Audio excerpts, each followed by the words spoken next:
Introducing B. Taylor, the first hip-hop artist to be endorsed by Motown legends, and also the first hip-hop artist to ever shoot a music video on a USS Navy vessel, the USS Midway, approved by the USS Pentagon.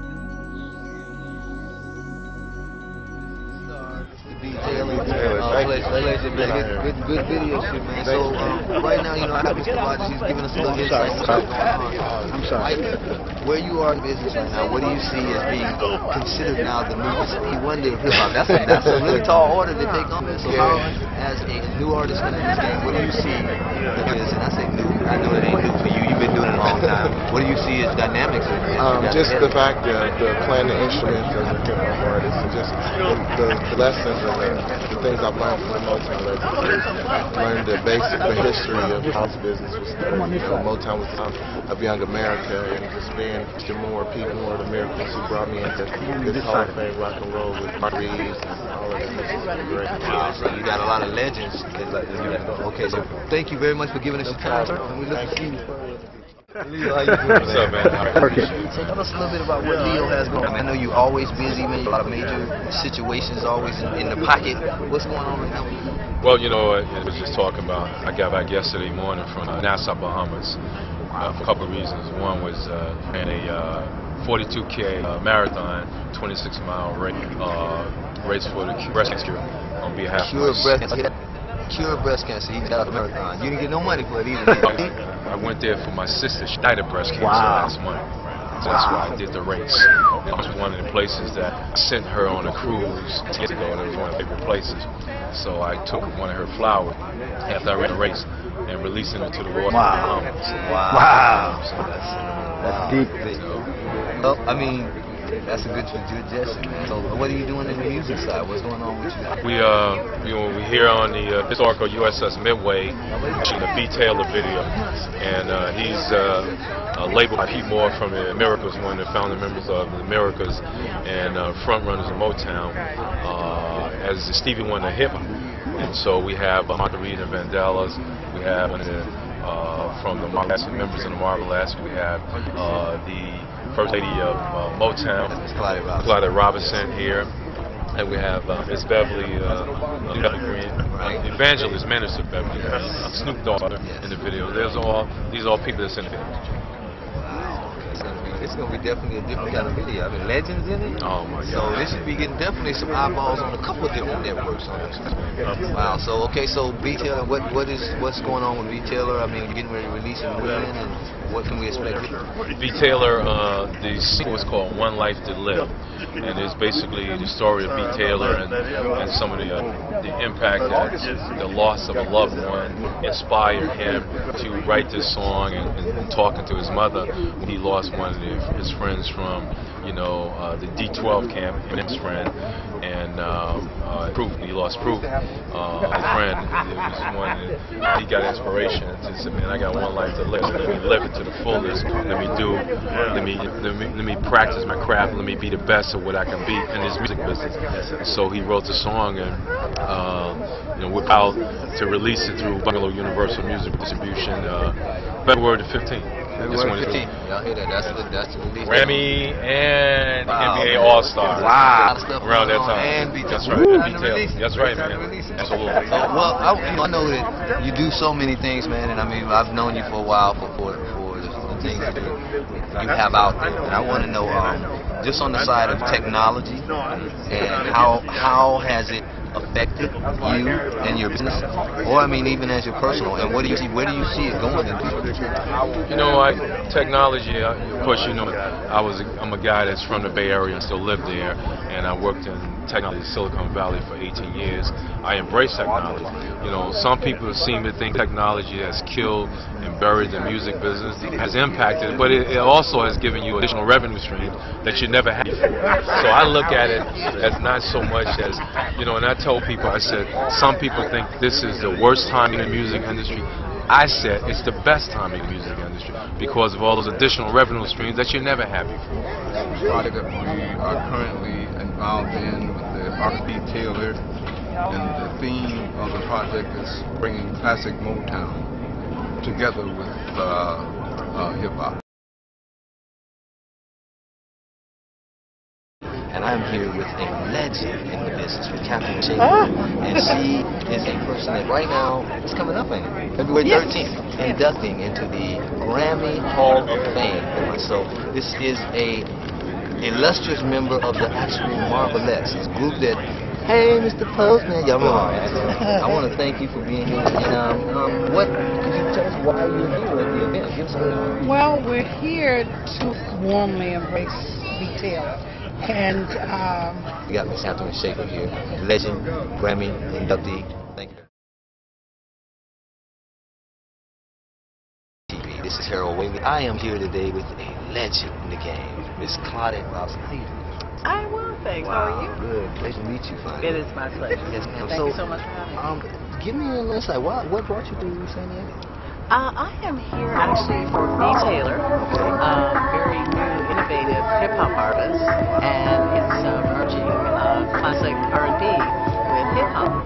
And he is absolutely a fantastic artist, and we're very, very, very proud to be a part of him and his project that he's doing, and we're all just loving it. You know, we have several of Motown family here with us, and what can you say? It's fascinating. We did a photo shoot last evening in Los Angeles, and today we're at the USS Midway, and this is a show. Over the years, how have you seen, I mean, you know, being tied to such a, like someone like a retailer, the data changes where the industry is going, where do you see it going, how have you seen changes affect things? Well, I think that we're really coming back to what I consider real music again. And, you know, in our day, we actually went in the recording studio with the band, and we played, you know, as we were singing, they were playing. And so you got the feel of it being like a live performance. And it wasn't like taking each individual group in. When we started, you know, there were only like 2 mics in the studio. And one was for the band and one was for the group. And I listen to it now and I'm thinking, how did we get that kind of sound out of a little small studio? And, you know, it's still playing today, 50 years later for some of the music, because we've been in the industry since 1957. Wow. And Motown actually began in 1959 for Mr. Whaley. When we began with him, Motown had not started this yet. So we were the first artists, first group. I was first female. That's why Mr. Whaley gave me that official title of First Lady of Motown. And we want Miss Brada to be able to deliver a message to, I believe, the crew of people who really need to hear it. That's right. Because most people think that the spiritually sick are coming into church, but I don't believe they're there anymore. The spiritually sick are out here for us to come out and help. And get them. So especially you being in such a dynamic situation, and a son who's been so influential in the world of being able to help this culture of people. How do you see bringing evangelism to this audience? Well, you know, like I said, by being his mom, that helps me also. But God has given me a word, and the word that God has given me, I give for His grace, I reach for His glory, I honor His word, and I glorify His name. And as long as I stay connected with God, I'm going to reach your age, younger than you, older than me, because the world is dying for the word. The sick people are outside the church. So that means that the pastors, the members, going to have to go outside those doors and go out there and get those sick and bring them back in.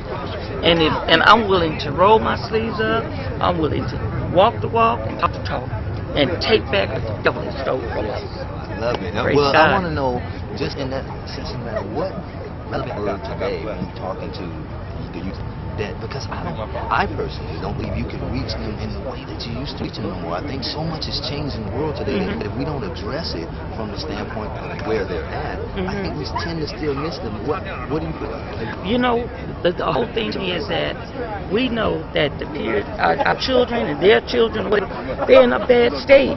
But instead of us talking about them, let's go get them. You know, let's go out there, put yourself in their shoes. You know, you see a homeless person. You don't know why he's homeless. You know, you see a guy out there selling on drugs. You don't know why. So just walking to them, talking to them, try to get some programs for them. So that, thank you. You know, and I think that God is going to use me in an awesome way to reach out, and we're talking about all over the United States, because I am a national evangelist. I was licensed, I was ordained by Bishop North. out of Charlotte, North Carolina, came to California and licensed in art. Well, you know what our plan is? Our plan is to globalize Miss Wallace, how she's doing. And one of the things that we're involved in the virtual world, I don't know if you understand, it's like a PlayStation game where you build a virtual church. Right. And you're in there, and all over the world are able to come in and worship with you and hear the word. So now, you're no longer helping people, we're helping people with their needs. That's right. So I'm going to introduce that definitely into Mrs. Wallace. Oh, yes. So thank you so much for giving us the opportunity. Oh, you're so well done. Laying such a blessing your son into the Yes, world. yes. Thank you, and God bless you. I'm real. I'm real. It's here. It's in my heart. And when anything is in your heart, you follow your heart. And my concern is just reaching out, opening up your arms and hugging these kids, hugging drug addicts, hugging the prostitutes. Just go out there and just be what you're supposed to be. And I'm no better than you, no better than you. Because God said we all fit the rags in His sight. Absolutely. And so if me getting on the air is going to bring this people. And by the way, Snoop will preach the word. What? He will preach the word. What? Yes. Yes. Yes. What? Yes. He has a calling on his life. And it's powerful. If you Urban Network Radio, Urban Network TV, HDL Radio, HTV. This is Harold Whaley, and I am here with the legendary Martha Reeves. And this lady is a very special woman. We've been having conversations earlier, and I love her personality. And I want to talk to you a bit about some things that you see in the business today, and some of the things and some of the things that you're working on. And I know you've been on tour, you've been just come over Vegas, really, right? I was in San Francisco at the Raz room at the Nico Hotel. Okay. Yeah, we did a real it was a 5-day engagement, and I get a call by for B. Taylor. I guess by way of San Diego. So here I am. So you're here for the B. Taylor video shoot. He's from Los Angeles. So I'm at his parents' church, Victory, largest church in Las Vegas. Wow, okay. So B. Taylor's video shoot is the scene that all of us are here to congregate on. And what legendary advice would you give to somebody like B. Taylor trying to make his mark in the business right now? Well, that's a question that I wouldn't give advice. I just encourage him to learn more about music. We were trained at we had 4 years of music theory. We had choreography. We also had personal development. So, learn from the professionals and study more.